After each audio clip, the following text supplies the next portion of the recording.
Good evening, good evening, good evening, everyone. How you guys doing? Hi, Debbie. Hi, Susie. Hi, Billy. Hi, Sandra. Hi, PK. Hi, Susie. I think Brian in here, but I don't know. Brian and Debbie and Nana and Nick. How you guys all doing tonight? Hopefully we get some more people in here. Please share the stream out. Hi, Rodney. Please share the stream out if you can. Hi, Linda. Hi, Tia. Hi, Fabian. Hi, Charles. Good evening, everyone. Hopefully, everyone is having a good evening. We got a lot of news to go through, and we are going to be taking calls. Billy, if you want to call in, let me know at any time. I know we've been talking today about some of the stuff that we're going to be talking about now. Hi, Matt. Yeah. U.S. intelligence not just directly involved in that, but also Canada's troops have been captured. Some of Canada's troops have been captured in Ukraine. Active duty personnel. This is going to lead to big problems that's coming forward. And we're seeing it happen already. As, of course, China's aircraft carriers larger than usual strike group in the Western Pacific amidst tensions over Ukraine. This is just one of the moves that is happening right now. Russia has a huge mission moving right now, escorted by 7 warships, the Chinese most powerful destroyer ever. It's crazy. It is crazy what's happening. Chinese aircraft carrier Loing is led the larger than usual strike group, supposedly to train in the Western Pacific, but we don't know right now. It's escorted by 5 destroyers, including a Type 055, the most powerful warship in the Chinese Navy, as well as 1 frigate and 1 supply ship. The fleet passes through, of course, the Makina Strait between Japan and Okinawa Islands. We'll see what happens. I mean, that's Monday. It'll be heading towards there. A lot of stuff is moving at the same time as this. Belarus, of course, is doing SNAP combat training readiness drills as we speak. They started doing SNAP combat readiness drills on a large scale. And not just combat, but also nuclear and biohazard agent drills, where they get fully down and ready for geared up for it. And this is on the occurrence that Russia, of course, is stepping up and, of course, doing nuclear missile launch drills near Poland. And their missile drills are not just missile drills at this point. Like, I posted this video earlier today. I know a lot of people haven't seen it, so I'm going to go and talk about it again. The country's defense minister announced military actions amid ongoing fear that Vladimir Putin would unleash nuclear war as it reaches its 70th day. Russian troops practiced simulated electronic launches of nuclear-capable Iskander mobile ballistic missile systems, which is the hypersonic, and western enclave of Kernighan, the defense minister said in the statement. The forces practicing single and multi-strikes at targets emanating launchers, missile systems, airfields, and protected infrastructure, military equipment, and command posts of mock enemies. The military personnel carrying out the massive maneuver to change their position in order to avoid possible retaliatory strikes. However, no missiles were actually fired during the test simulation.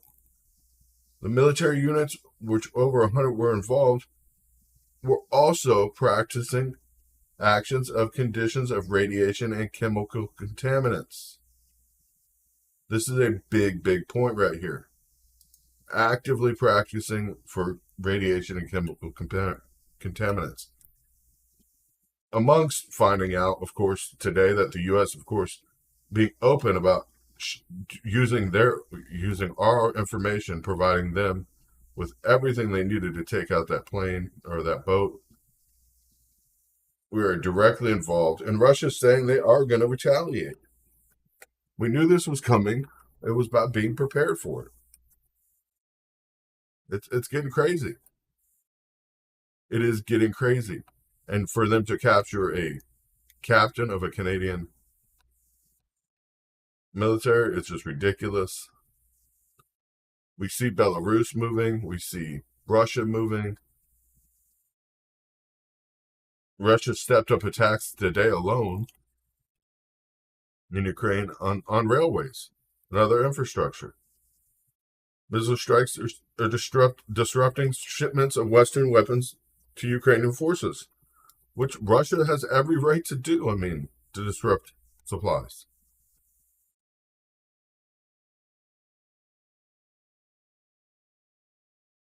It is getting worse by the moment. Every second we're watching this, of course, we turn around and there's something else happening.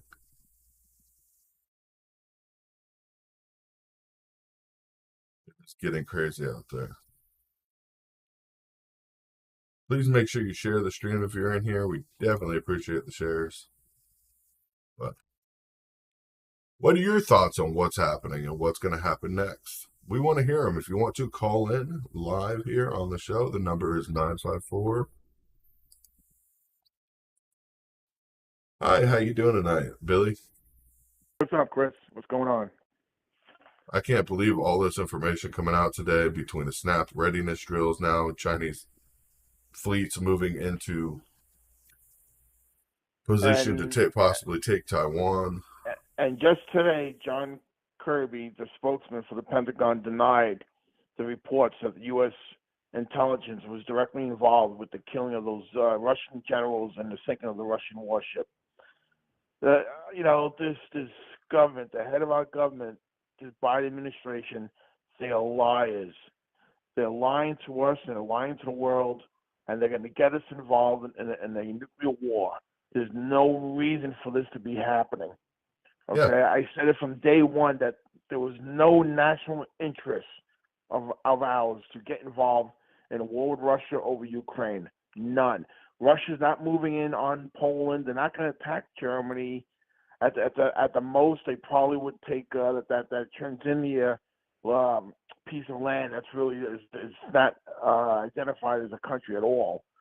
But and they probably won't even take all of Ukraine. It looks like they just want the eastern part of Ukraine and the land bridge from Odessa all the way up to Russia. Yeah, but it looks like we passed the escalation point now. We did this. We gave the military intelligence for that, and we even now, of course, we admitted we gave them the intelligence, but we didn't know they were going to sink the ship according to our intelligence. Bullshit. We knew exactly what was going to happen. I knew. You know what, my brother and I, we've been talking about this for so much. We knew there was no way that the Ukrainians had the skill or the technology on their own to hit a Russian warship 80 miles out in the sea. No, they couldn't even track it. There's no way that the Ukrainians hit the oil fields in Russia. They didn't do that. It's, now they have the Canadian general locked up in Russia, caught in Ukraine. And then I heard they brought him to Moscow. The Russians should put him on CNN. They should call CNN over and say, hey, listen, once you go and ask NATO, explain what this guy was doing in Mariupol. Well, he's not the only one they got. That's I've heard that they captured quite a few foreign fighters that are still active personnel that aren't on leave, which means Chris, this is what's going to happen. This is what's going to happen. There's no way NATO's moving on. Just like when Russia was putting all those troops on the border for over a year. Nobody moves all that stuff and then you don't invade. The same thing that NATO's doing now is what Russia did. And you know what? They're itching to get into this fight. They want to fight Russia. They think they can take Russia out. They think this is their opportunity. They think, we were fooled for 30 years. Russia was as strong as we thought. All this propaganda about all these Russian tanks knocked out, and all these armored personnel I carriers don't. destroyed. Did you see the video that came through from Russia today? I don't know if it's anywhere on the U.S. news because I've been looking for it on the U.S. But when I use my proxy and go to Europe, they actually have video of Moscow filled with all kinds of tanks and artillery clogging up every road. They're No, I getting didn't see ready that. for some. They're getting ready to be attacked. They're not Yeah, stupid. well, you're boxing him in, and if he feels that hey, well, they're going to lose, and he's going to do what he's got to do to protect his country and his thing.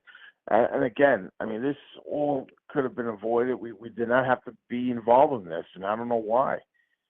I was watching this one guy's video.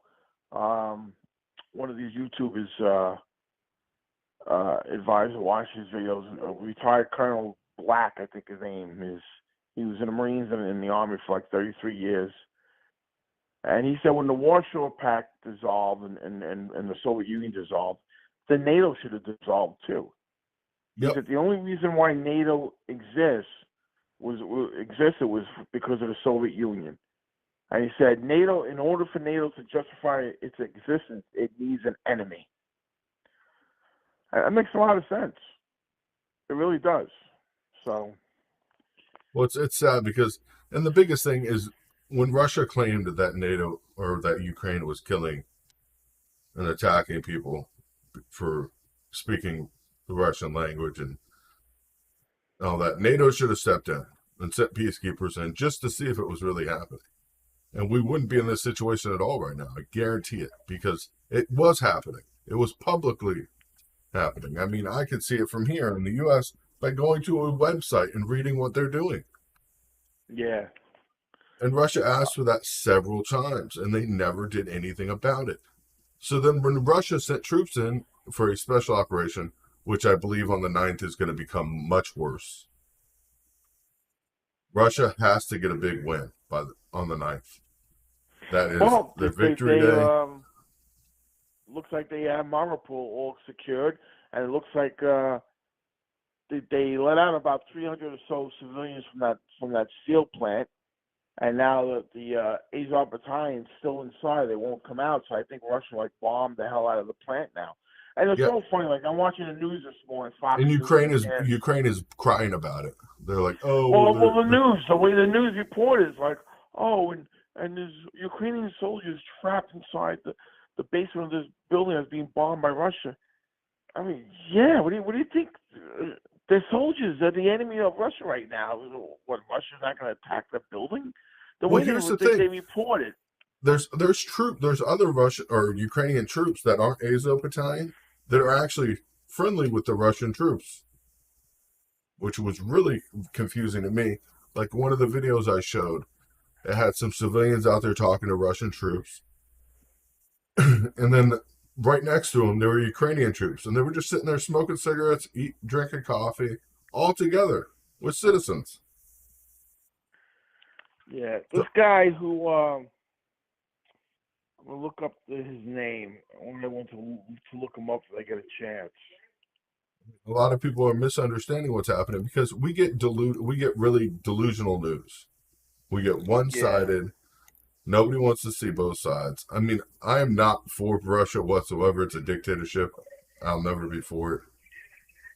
But I'm going to be honest about what's happening. I'm not going to say Russia has significantly weakened its military stance because they haven't even really used any of their modern equipment yet. They've used 2 modern jets.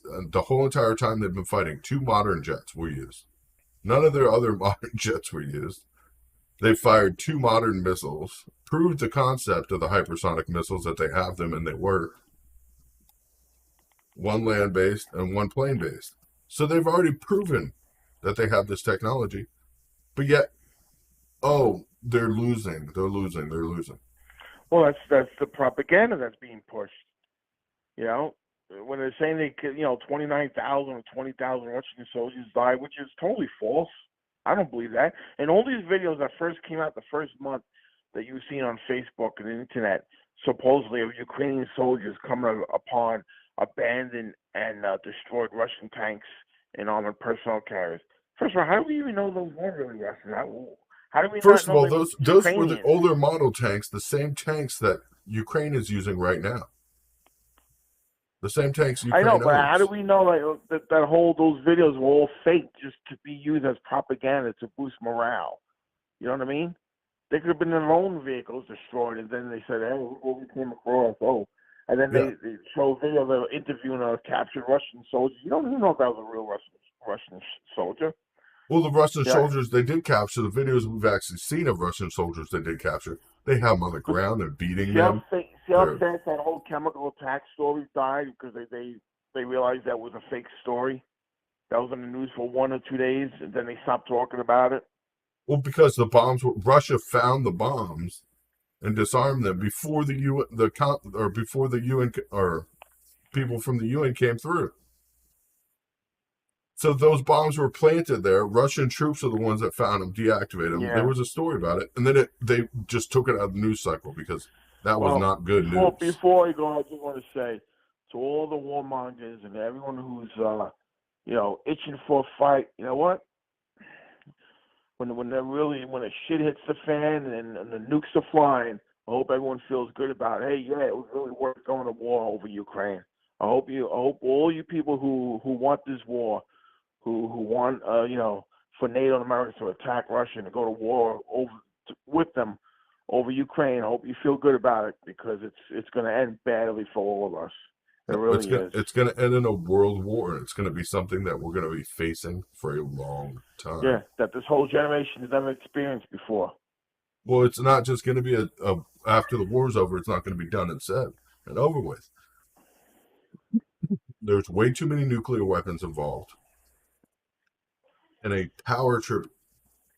The U.S. is power tripping. We do it a lot.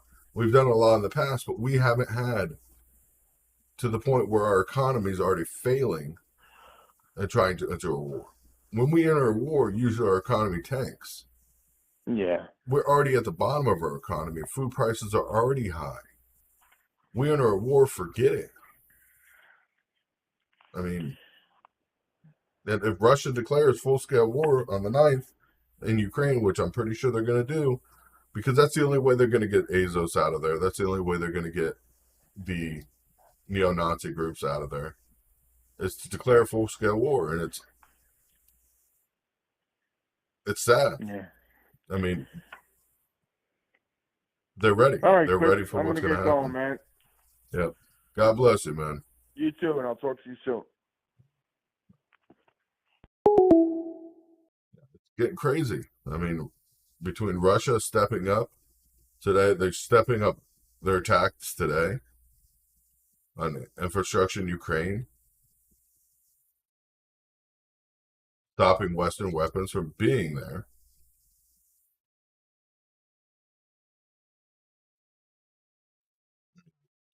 And it stopped 46 passenger trains, according to Ukraine state rail operators, were delayed because of the tracks of the damage. First of all, nobody's being transported towards that side of Ukraine. Only thing that are being transported are, of course, weapons, troops. Russia's vocalized again, Vladimir Putin. Lightning fast retaliation should be directly, or should the West directly intervene in the conflict. After that, and that statement came where the U.S. has directly provided information to Ukraine about potential targets like the Russian ship. They gave them the exact location.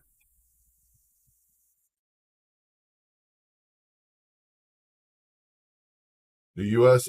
has for months provided Ukrainian forces with intelligence about Russian troop movements inside Ukraine, including interceptions of communications about Russian military planning.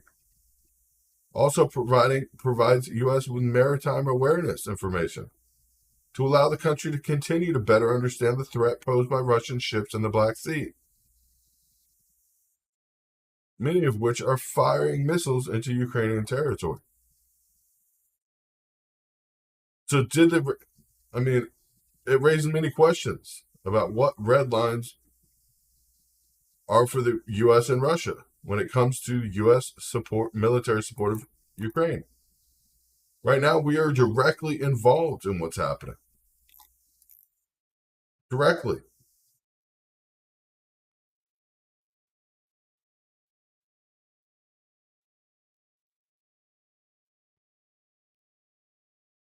I mean, this is where we're going to end up because of this.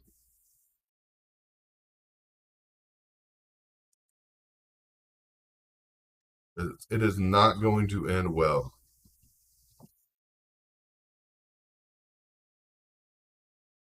Yeah. Well, cyber attacks from China is increasing their cyber attacks daily over what's happening. We're deploying another carrier strike group to the Philippines, or the Abrams Lincoln carrier strike group is currently deployed in the Philippines, and it's heading the same way as the Chinese flotilla now.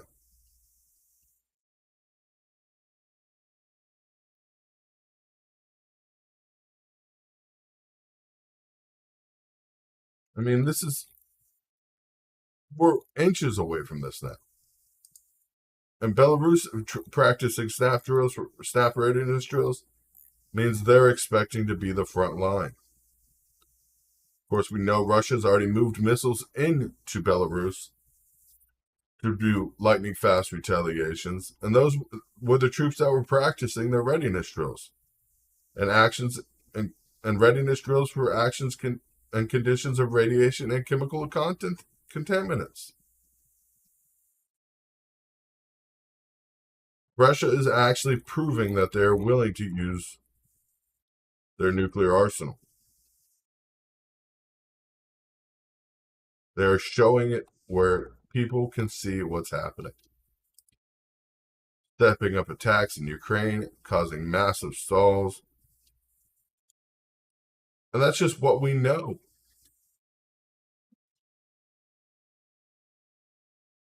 That's just what we know.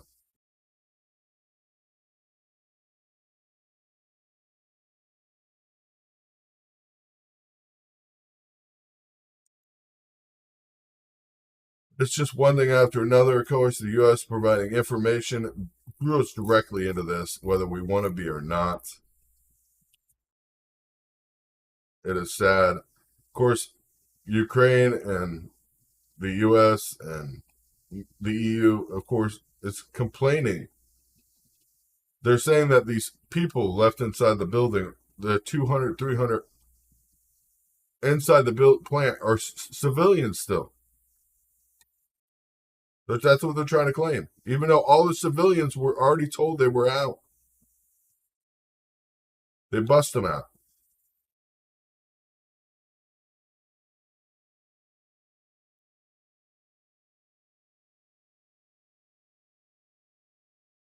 According to, of course, the lieutenant of the Azov command,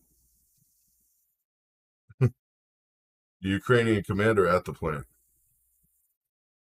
That's who's claiming these numbers.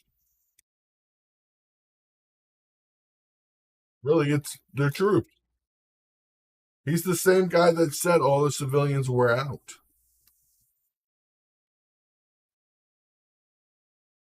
If all the civilians are out, how can they magically reappear there? That's a big question.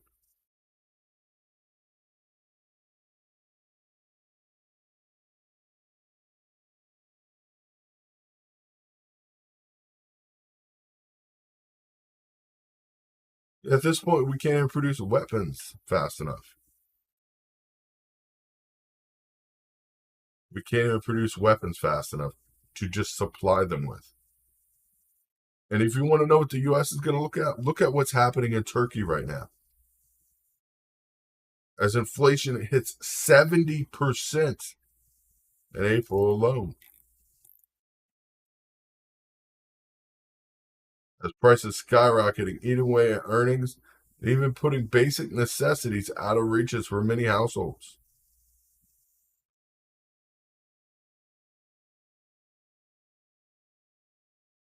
Annual inflation rate is up 61.14%.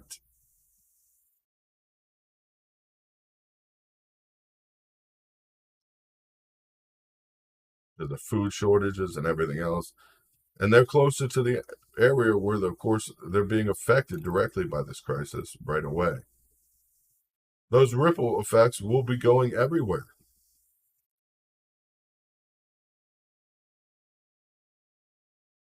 as this happens. They're not just going to stop it in one country and be done.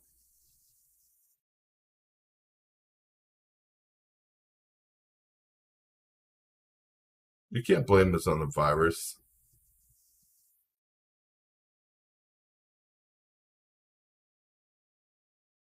No, I do not believe so, Rodney. But thank you guys for being here. I got to sign off. My grandfather needs my help. As mortgage rates hit a 30-year high right now, hitting a 30-year high today.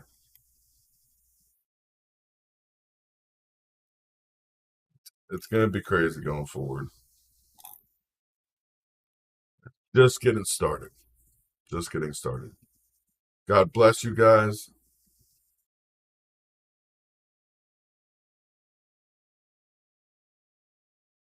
God bless you. Good night. I will see you tomorrow at around 9:30 Eastern Standard Time. God bless you and good night.